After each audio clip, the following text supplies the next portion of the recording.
نطرحه النهارده. طيب زيزو عنده دوري مع الزمالك، دوري مهم جدا، ده اخر سنه. يعني هتقول لي زيزو في يناير بقى يمشي؟ لا، هو زيزو عنده لنهايه السنه مع نادي الزمالك. تمام.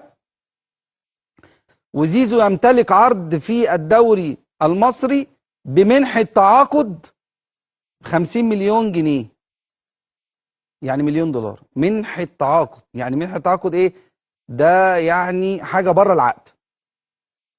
ومش هقول نادي ايه، مش هقول لكم نادي ايه. عنده مليون دولار، 50 مليون جنيه، ممكن يدفع بالدولار عادي.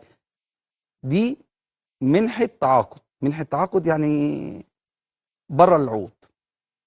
طيب نادي الزمالك في موقف لا يحسد عليه.